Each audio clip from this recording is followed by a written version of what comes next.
Morning. आज हम एक अच्छी ऐसी स्टोरी पढ़ने जा रहे हैं जो कि इंस्पिरेशनल तो है, लेकिन साथ ही साथ हमें अपना बदला लेने के लिए हिंसा के पथ पर ना चलकर अहिंसा के पथ पर चलने की प्रेरणा देती है। ये स्टोरी बहुत अधिक इम्पॉर्टेंट इसलिए भी है क्योंकि यह एक वीरांगना की स्टोरी है ना। वीरों की स्टोरी तो आपने बहुत पढ़ा होगा, लेकिन आज हम लोग जो स्टोरी पढ़ने जा रहे हैं वो एक वीरांगना की स्टोरी है। आपको पता है ना वीरांगना किसे कहते हैं? जब कोई लड़की वीर होती है तो उसे हम लोग वीरांगना कहते हैं। ठीक है, तो आज हम लोग जो स्टोरी पढ़ने जा रहे हैं वो एक गर्ल की है जो बहुत ज़्यादा वीर है, और उसी की वीरता की कहानी को हम लोग इस कहानी में पढ़ने जा रहे हैं। इसका शीर्षक है एक रानी का बदला। ठीक है, तो प्रस्तुत एकांकी में हिंसा से अहिंसा, क्रूरता से दया की ओर जाने वाले ऐतिहासिक प्रसंग का उल्लेख किया गया है। यह एक ऐसा ऐतिहासिक प्रसंग है जो इतिहास में लिखा गया है कि जिसमें हिंसा का बदला किससे किया गया है? अहिंसा से। और क्रूरता का बदला किससे लिया गया है? दया से। ठीक है, इस पाठ में लेखिका ने भारतीय वीरांगनाओं द्वारा बदले की आग में हिंसा के मार्ग पर न चलकर अहिंसा के मार्ग को अपनाकर वास्तविक विजयी होने का सुंदर वर्णन किया है। ठीक है, तो इस कहानी में बेटा क्या है कि कोई एक वीर है जो बदले की आग में जलकर भी हिंसा के मार्ग पर नहीं चली है। वो किसके मार्ग पर चली है? अहिंसा का मार्ग पर चली है। और इसी वास्तविक जीवन का वर्णन इस कहानी में किया गया है। वर्तमान जगत हिंसा के मार्ग पर बदले की भावना से दौड़ रहा है। ठीक है, आज का समय क्या है कि हिंसा के मार्ग पर बदले की भावना से दौड़ रहा है ना। देखते हो ना, अभी आजकल कितने टेररिस्ट अटैक होते रहते हैं।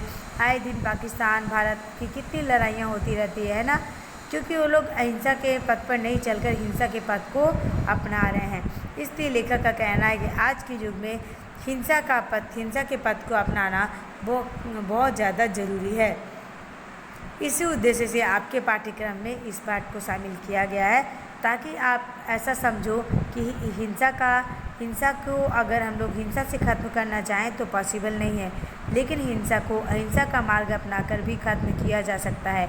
ये ज़रूरी नहीं है कि हम क्रूरता का बदला क्रूरता से ही लें। अगर हम लोग क्रूरता को बदला दया से लेंगे तो भी काम हो सकता है और हम लोग अच्छा जीवन जी सकते हैं। ठीक है,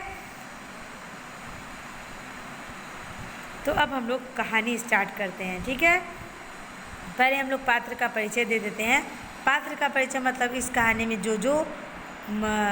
कहानी के जो पात्र हैं, जिसके बारे में कहानी जिसके इर्द गिर्द घूमती है, उसको ही क्या कहते हैं? पात्र कहते हैं। ठीक है, धनुर्जय जो बंकी का राजा है। धनुर्जय कौन है?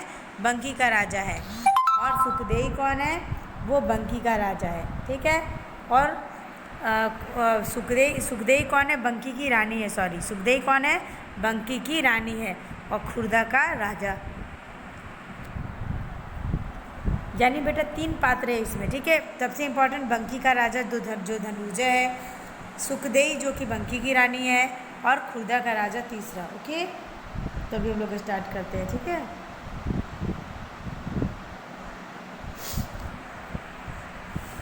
पुराने ज़माने में उड़ीसा छोटे छोटे स्वतंत्र राज्यों में बटा हुआ था। बंकी और खुर्दा राज्यों की सीमा मिली हुई थी। सीमा संबंधी झगड़े कभी कभी लड़ाई का रूप धारण कर लेते थे। तो पुराने ज़माने में जो उड़ीसा था वो क्या था? बहुत सारे छोटे छोटे राज्यों में बटा। आप आज भी जानते हो, उड़ीसा का नाम जानते हो ना आपने? पुरी, बहुत सारे लोग हैं जो पुरी गए हो गए है ना, वहीं उड़ीसा में ही पुरी है ना, जहाँ बीच पे आप लोग जाते हो कि जगन्नाथ मंदिर बहुत फेमस है ना, वहीं। तो पहले ये जो उड़ीसा था वो क्या था? बहुत सारे छोटे छोटे राज्यों में बटा हुआ था। बंकी और खुर्दा राज्य की सीमा मिली हुई थी। 2 राज्य, जैसे हम लोगों का भारत और पाकिस्तान की सीमा कैसे मिली हुई है, इसी तरह बंकी और खुर्दा राज्य की सीमाएं भी मिली हुई थी। सीमा संबंधी झगड़े कभी कभी लड़ाई का रूप ले लेते थे। अभी देखो, हाल में आपने देखा होगा ना कि लद्दाख के सीमा पर चाइना और भारत के बीच में कितनी वो टानाटानी चल रही थी। सेम यहीं पर वही बात है कि अभी क्या हुआ कि बंकी और खुर्दा के राज्य की सीमा मिले जुले थे, इसलिए सीमा के संबंध को लेकर कभी कभी ये मेरा है, वो तुम्हारा, ऐसा करके कभी कभी लड़ाई हो जाती थी। बंकी के राजा धनुर्जय बहुत ही वीर योद्धा थे। उन्होंने बहुत से युद्ध लड़े और जीते। उनकी ख्याति चारों ओर फैली हुई थी। उनकी रानी सुखदेवी भी किसी तरह से कम ना थी। वे भी एक बहादुर योद्धा थी। घुड़सवारी में तो वे माहिर थी। अब देखो, बंकी के राजा जो धनुर्जय थे वो बहुत ही वीर योद्धा थे। उन्होंने बहुत सी लड़ाइयाँ लड़ी थी। उनकी ख्याति क्या थी? चारों ओर फैली हुई थी। उनकी रानी जो सुखदेवी थी वो भी कोई कम नहीं थी, वो भी बहुत बहादुर थी और घुड़सवारी में बहुत ही माहिर थी। ठीक है। एक बार खुर्दा की सेना जबरदस्ती बंकी की सीमा के पास बसे कुछ गांव में घुस गई। इसकी सूचना मिलते ही धनुर्जय पूरे जोश के साथ अपनी सेना तैयार कर शत्रु का सामना करने के लिए निकल पड़े। घमासान युद्ध हुआ। दिन भर लड़ाइयाँ चलती रही। बंकी के बहुत सारे सैनिक मारे गए। धनुर्जय डट कर शत्रु का सामना करते रहे, लेकिन अंत में वे शत्रु के हाथ में पड़ गए और मारे गए। ठीक है। यह देखकर उनकी सेना हिम्मत हार गई और मैदान छोड़कर भाग गई। अब देखो क्या हुआ कि एक बार क्या हुआ कि खुर्दा राजा की सीमा में क्या हुआ कि बंकी के बहुत सारे लोग घुस गए। अब जैसे ही सूचना मिली, धनुर्जय क्या हुए, पूरे सेना के साथ लड़ाई करने के लिए निकल पड़े। बहुत घमासान हुआ। राजा धनुर्जय ने भी बहुत बहादुरी से लड़ाई किया, लेकिन अंत में क्या हुआ कि वे क्या हुआ शत्रु के हाथ पड़ गए, शत्रु से घिर गए और क्या हुआ कि वीरगति को प्राप्त हो गए। वो क्या हो गया, उनका लड़ाई में क्या हो गया, वध हो गया। अब जब राजा ही नहीं है तो पता ही ना बेटा कि सेना डर कर तो पहले ही भाग जाएंगे। तो क्या हुआ कि जैसे ही राजा मरे, क्या हुआ सेना हिम्मत हार गई और मैदान छोड़कर भाग गई। राजा की वीरगति की खबर सेनापति ने जल्द ही रानी सुखदेवी को दी। यह खबर सुनते ही रानी तड़प कर बोली, शत्रु ने उन्हें घेर कर मार दिया, वरना राजा धनुर्जय जैसे वीर योद्धा को युद्ध में मार पाना किसी के बस की बात नहीं है। देखो रानी ने क्या बोला कि जैसे ही रानी को खबर मिली कि राजा धनुर्जय वीरगति को प्राप्त हुए हैं, वैसे ही वो क्या होगी, तड़प उठी। उन्हें पता था कि राजा धनुर्जय बहुत वीर और बहादुर है, उन्हें मारना किसी के बस की बात नहीं है। तो समझ गए कि सब लोगों ने घेर कर उन्हें मार दिया है, वरना राजा धनुर्जय जैसे वीर योद्धा को युद्ध में पराजित करना कोई आसान काम नहीं है। महारानी की आंखों में आंसू के बजाय क्या थे, अंगारे बरसने लगे, है ना। उनके आंखों में आंसू नहीं था, अंगारे थे, क्योंकि उसे ऐसा लग रहा था कि बहुत सारे लोगों ने मिलकर उनके राजा को मार दिया है। अब आप ही सोचो, अगर एक आदमी को बहुत सारे लोग घेर कर मार दें तो ये तो बहादुरी नहीं कही जाएगी ना बेटा। अगर एक आदमी लड़ाई करता तो वो बहादुरी कही जाएगी, है ना। अब वो आपका पहला दृश्य था, हो गया कि लड़ाई हुई और क्या हुआ कि राजा मारे गए, ठीक है, और सेना लोग भागे और आदमी को इसकी खबर मिलती है। अब हम लोग पहला भाग का अभी क्या हुआ कि अभी आपको पात्र परिचय मिल गया। अब हम लोग पहला भाग देखते हैं यहाँ पर। ठीक है। रानी सिंहासन पर बैठी हुई है, मंत्री बोल रहे हैं महारानी को सलाह देते हुए, महारानी हमारे राजा तो वीरगति को प्राप्त हो गए हैं, अब बंकी के जीतने की कोई आशा नहीं रह गई है। अब तो वो एक ही रास्ता बचा है, शत्रु से हार मानकर आत्मसमर्पण कर दे। अब देखो मंत्री क्या बोल रहे हैं महारानी से कि देखो हमारे राजा तो वीरगति को प्राप्त हो गए हैं, अब बंकी के जीतने की कोई आशा नहीं है महारानी। अब एक ही रास्ता बचा है कि हमें क्या करना है, शत्रुओं से हार मानकर आत्मसमर्पण कर देना चाहिए।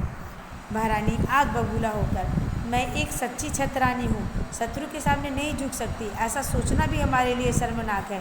महारानी क्या बोली, आग बबूला होना मतलब क्या होता है आपको पता है ना, बहुत ज़्यादा क्रोधित होना। वो क्या बोली कि मैं एक सच्ची छत्ररानी हूँ, शत्रु के सामने क्या होगा, मैं नहीं झुक सकती हूँ, ऐसा सोचना भी हमारे लिए क्या है, शर्मनाक है। सेनापति, महारानी हम डरपोक नहीं हैं, लेकिन हमारा राज्य बहुत छोटा है और सेना तो उससे भी छोटी है। राजा के न रहने से सेना का मनोबल टूट चुका है, खुर्दा सेना से जीत पाना संभव नहीं है। राज्य का कुछ हिस्सा खुर्दा के राज्य को देकर संधि कर लेने में ही समझदारी है। तब सेनापति ने क्या कहा, महारानी जी हम डरपोक नहीं है, लेकिन हमारी जो सेना है ना वो बहुत छोटी है, और क्या है कि राजा जो खुर्दा है उनकी सेना बहुत बड़ी है, तो और हमारे राजा नहीं है, इसकी वजह से क्या हुआ, सबका मनोबल टूट गया है। इसलिए हमें क्या करना चाहिए कि राज्य का कुछ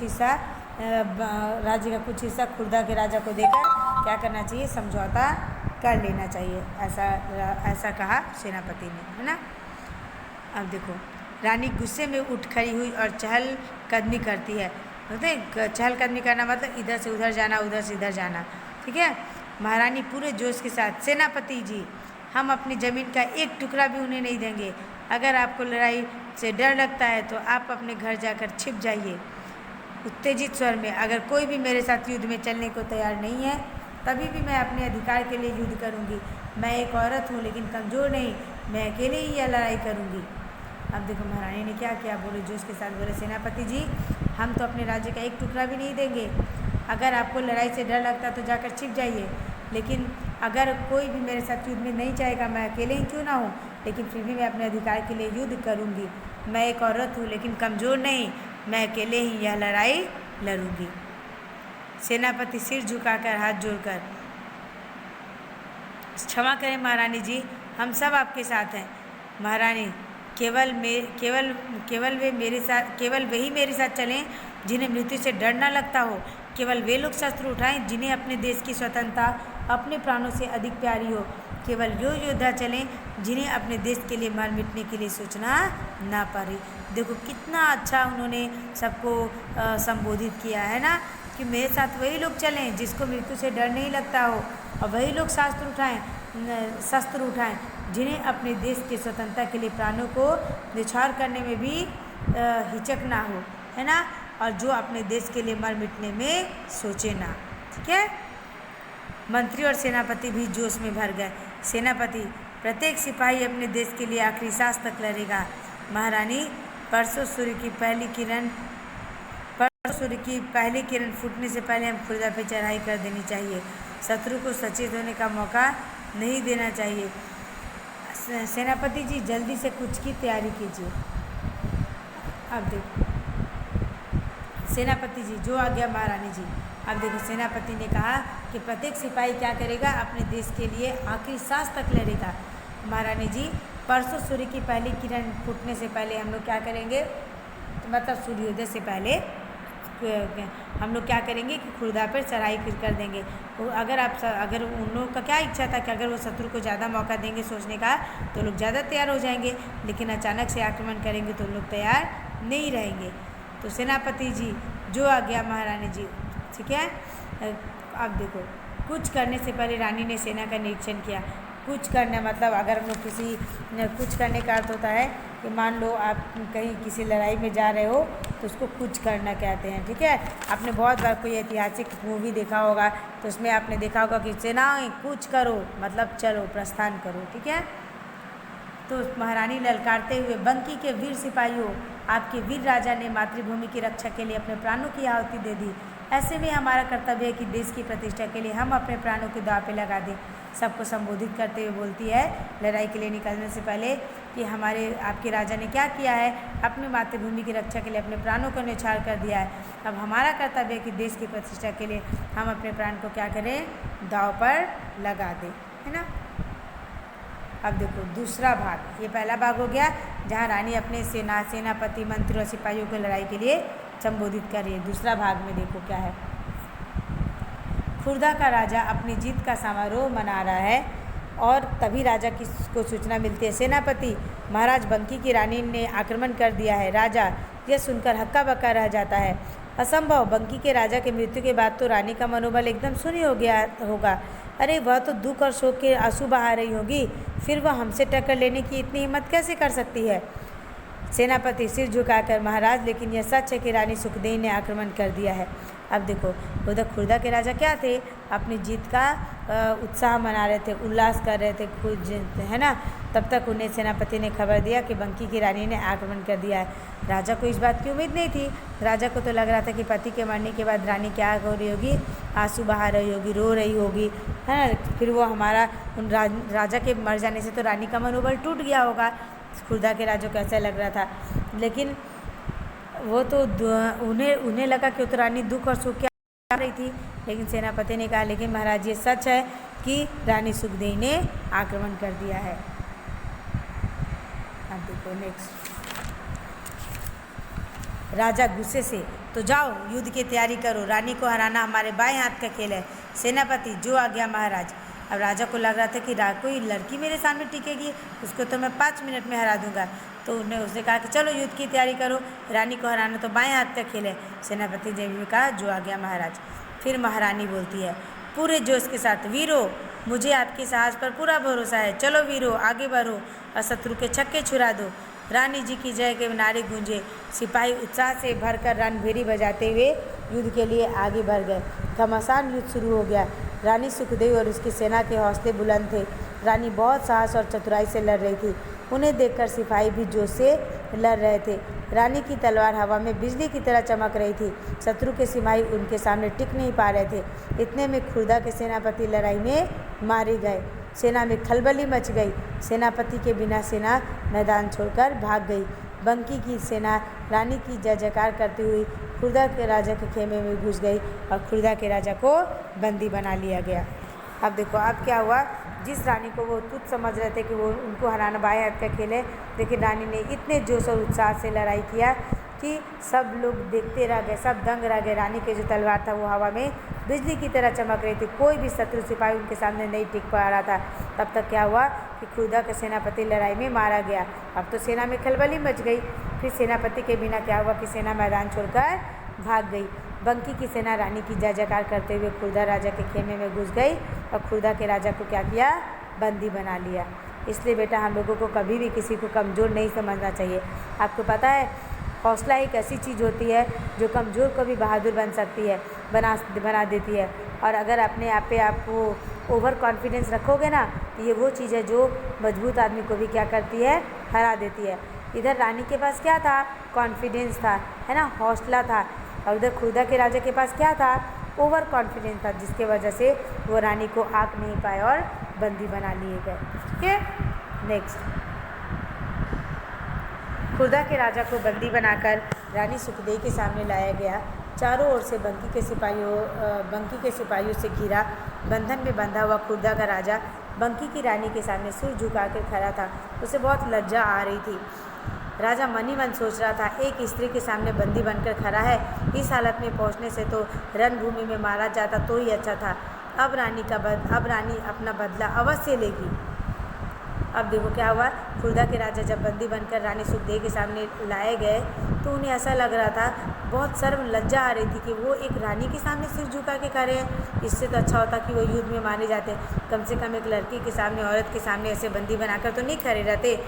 अब तो रानी मुझसे अपना बदला जरूर लेगी। महारानी आदेश देते हुए राजा के हाथों और पैरों को बंधन खोल दिए जाए। आप खुर्दा से जा सकते हैं। बंकी का कोई वीर आपको नहीं रोकेगा और न ही नुकसान पहुंचाएगा। आप मुक्त हैं। महारानी ने क्या किया कि खुर्दा के राजा के बंधन खोलवा दिए और कहे कि अब आप खुर्दा जा सकते हैं, आपको कोई वीर नहीं रुकेगा, आप मुक्त हैं। ये सुनकर खुर्दा का राजा चौंक गया। उन्हें तो उम्मीद थी कि रानी उनसे अभी बदला लेगी, लेकिन वो तो उन्हें रिलीज कर रही थी। राजा हक्का बक्का सोच रहा था, रानी मृत्यु दंड के बदले जीवन दान दे रही है, बल्कि राज्य भी वापस कर रही है। महारानी आप स्वतंत्र हैं, अपने घर जा सकते हैं। राजा का सिर लज्जा से झुक गया। न केवल रानी ने खुर्दा के राजा को बंदी मुक्त किया, बल्कि उन्हें उनका राज्य भी वापस कर रही थी। राजा हाथ जोड़कर, महारानी आप बहुत दयालु हैं, मैंने जो अनर्थ किया इसके बावजूद आप मुझे जीवन दान दे रही हैं। महारानी गंभीरता से, आप मेरे बंदी हैं, यदि मैं चाहूँ तो आपका सिर कटवा सकती हूँ, लेकिन ऐसा करने से तो मेरे पति जीवित नहीं होंगे। जो दुख मुझे इतना दर्द और पीड़ा दे है, वही दुख मैं आपके परिवार को कैसे दे सकती हूँ। मैंने आपसे युद्ध इसलिए किया था क्योंकि बंकी की खोई प्रतिष्ठा वापस ला सकूँ। मैंने बदले की भावना से युद्ध नहीं किया था। अब देखो, जब राजा ने हाथ जोड़ के कहा कि रानी मैंने अनर्थ किया, इसके बावजूद आप मुझे जीवन दान दे रही हैं, तो महारानी ने बोला, क्या महाराज, क्योंकि जो दुख मुझे मिला है वो दुख मैं आपके परिवार को कैसे दे सकती हूँ। मैंने आपसे युद्ध किया बदला लेने के लिए नहीं, बल्कि अपने राज्य की प्रतिष्ठा को वापस लेने के लिए किया था। सेनापति हैरानी से, क्षमा कीजिए महारानी, लेकिन जिसने हमारे राजा को युद्ध में मार डाला, क्या आप उसे यूं ही जाने देंगे। महारानी, जो दुख मेरे लिए असहनीय है, वह दुख और दर्द किसी दूसरे के देकर मुझे सुख की अनुभूति कैसे हो सकती है। ऐसा करने से मेरी जीत भी मेरी हार है।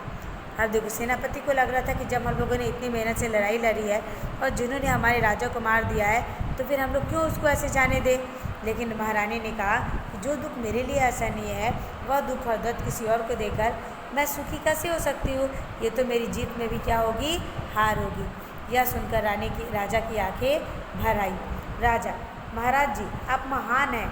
महारानी जी आप महान हैं। आज आपने दोहरी विजय पाई है। आप न केवल युद्ध के मैदान में जीती हैं बल्कि आपने मेरा और सारे खुर्दा निवासियों का दिल भी जीत लिया है। मैं हमेशा के लिए आपका ऋणी हो गया हूँ। श्रद्धा के रूप में पूरा कुशापल आपको देता हूँ और प्रण करता हूँ कि खुर्दा की एक भी तलवार बंकी के विरुद्ध कभी नहीं उठेगी। अब देखो राजा ने क्या कहा कि महारानी जी आप बहुत महान हैं। आज आपने दोहरी विजय पाई है। न केवल युद्ध में के मैदान में जीती बल्कि आपने मेरा और सारे खुर्दा निवासियों का दिल भी जीत लिया है। मैं हमेशा के लिए अब क्या हुआ हूँ, आपका ऋणी हो गया और मैं कुशापल मतलब अपना जो राज्य आपको देता हूँ और ऐसा प्रण करता हूँ कि खुर्दा की एक भी तलवार और बंकी के विरुद्ध कभी भी नहीं उठेगी। रानी सुखदेई की सहृदयता की प्रशंसा करता हुआ खुर्दा का राजा वापस चला गया। रानी के सम्मान में कुशापल में एक स्तंभ का निर्माण हुआ। रानी सुखदेई की वीरता और महानता का प्रतीक यह स्तंभ आज भी कुशापल में मौजूद है। अब देखो जो वहाँ खुर्दा के राजा थे उन्होंने क्या किया कि अपने राज्य गए और क्या किए कि रानी सुखदेई की वीरता का महानता के एक स्तंभ बनाया, उस पर उनका नाम लिखा और उनकी वीरता की कहानी की बातें बताई। यह स्तंभ आज भी ऐसा कहा जाता है कि कुशापल में मौजूद है। ठीक है, तो देखो बेटा, अगर आज का ज़माना जैसा है कि हम लोग हिंसा के लिए हिंसा पे उतारू हो जाते हैं, तो हमें क्या करना है, हिंसा का बदला हिंसा से नहीं देना है बल्कि अहिंसा से देना है। अगर हमारे साथ कोई क्रूरता से पेश आता है तो हमें क्रूरता से पेश नहीं आना है। कैसे पेश आना है, हमें उसके साथ दया की भावना रखनी है। तभी हम लोग क्या करेंगे, इस दुनिया में जो बुराइयां चल रही है उसके विरुद्ध हम लोग लड़ाई कर सकेंगे, है ना। जैसे अभी देखो कि टेररिस्ट अभी आपने सुना ना कि अभी कितने लोगों को मार दिया था छत्तीसगढ़ में। ये सब क्या है, आजकल की जो दुनिया है वो हिंसा के पथ पर चल चुकी है। अगर सब लोग ऐसा मान लें कि हिंसा के पथ पर चल के किसी को कुछ नहीं प्राप्त होता है तो कभी भी किसी भी देश में हिंसा वाली कोई घटना नहीं होगी। कोई बात नहीं, आज आप लोग क्या होगे, आज के पीढ़ी हो कल के भविष्य बनोगे। अगर आप लोगों के मन में भी ये बात आ जाए कि हिंसा का रास्ता नहीं अपनाना है तो धीरे धीरे हर देश क्या होगा, संभल जाएगा और हिंसा की गतिविधियाँ खत्म हो जाएगी। ठीक है, अगर आपको कोई मारता है तो आप सोचोगे कि मैं भी उसे मारूंगा, तो कोई हल नहीं है, आपकी हार ही है ये। लेकिन अगर आप प्यार से उसे जीत लेते हो तो ये आपकी सही मायने में जीत ही जाएगी। ठीक है, पर्दा गिरता है ये एक एकांकी था जो सभी पात्रों ने इस कहानी को नाटक के द्वारा सबको बताया। ठीक है, मूल्य क्या हुआ कि प्रेम, हृदय परिवर्तन, त्याग और बलिदान, है ना। कि हमें प्रेम से क्या कर सकते हैं, किसी का हृदय परिवर्तन कर सकते हैं और अपना त्याग और जब आप कुछ त्याग करोगे तो ही आपको कुछ हासिल होगा, है ना। रानी ने बदला लेने के लिए उसे मारा नहीं, उसे छोड़ दिया। उसके बदले में उन्हें कितना रिस्पेक्ट मिली, राजा खुर्दा को से कितना रिस्पेक्ट मिली। उन्होंने अपने राज्य में जाकर उनके नाम का स्तंभ बनवाया। इससे ज़्यादा रिस्पेक्ट वाली बात तो कुछ हो ही नहीं सकती है ना।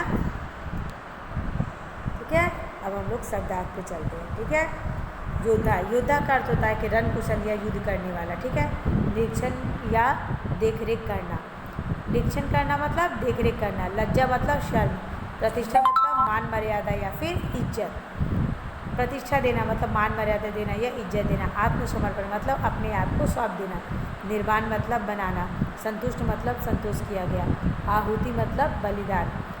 ठीक है, स्वतंत्र मतलब आज़ाद। वीर गति मतलब युद्ध भूमि में प्राण दे देना। चहलकदमी मतलब धीरे धीरे चलने की क्रिया। ठीक है, आप चहलकदमी मतलब मान लो कभी आप बहुत परेशान हो, 2 कदम इधर जाते हो, 2 कदम पीछे आते हो, उसी को चहलकदमी करना कहते हैं। कौशल मतलब कुशल होने की अवस्था। कौशल है मतलब इसमें योग्यता है, सामर्थ्य है। विरुद्ध मतलब किसी के खिलाफ जाना। आक्रमण मतलब हमला कर देना। अनर्थ मतलब अनिष्ट कर देना। ठीक, अब हम लोग ये क्लास यहाँ पे ख़त्म करते हैं। नेक्स्ट क्लास में हम लोग इसका आगे का PDF एक्सप्लेन करेंगे। ओके बेटा, चलो, गुड बाय, टेक केयर।